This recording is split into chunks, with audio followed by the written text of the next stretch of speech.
Find dy dx given square root of x plus square root of y equals 1. Okay, go to purple, rewrite the equation, just to make it look easier, look simpler. When you change the square root symbol to the exponent 1/2, it's easier to visualize what's going on. And so then we take the derivative of everything, derivative with respect to x of all the I guess parts.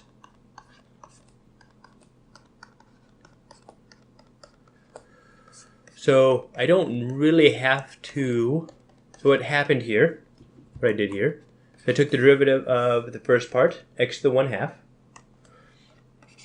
So we see we have this, which is the power rule, and then I take the derivative of the interior with respect to x, and the interior is just x. So the derivative of x with respect to x. You might be like, wow, that's silly. Why'd you do that? When I do implicit differentiation, I like to write that out because it just becomes more obvious that, okay, that is 1. dx over dx, that's 1.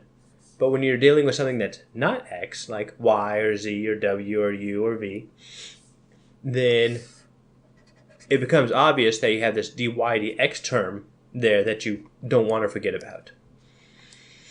And so that's the goal of why I write out basically the chain rule of the interior, the derivative of the interior, the dx over dx. So you can do it if you'd like or not. Either way is fine. I'm just showing you my preference.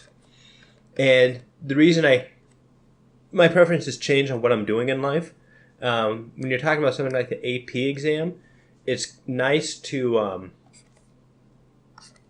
have to be careful, but not so careful that it costs too much time. And doing something like writing out dx dx doesn't take that much time. And so I'm willing to do it because I think that time saved is worth it. Multiply both sides by y to the 1/2. This cancels because it gives you y to the 0, which is 1. You could also just be like, well, I'm dividing by y to the negative 1/2.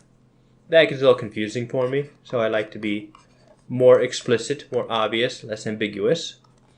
Negative y to the 1/2 over x to the 1/2, which equals negative square root of y over x. Okay, and see if that's a possible answer. Aha, right here.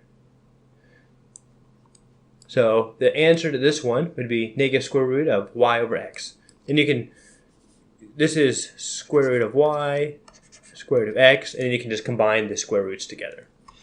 And that is where that answer comes from using implicit differentiation.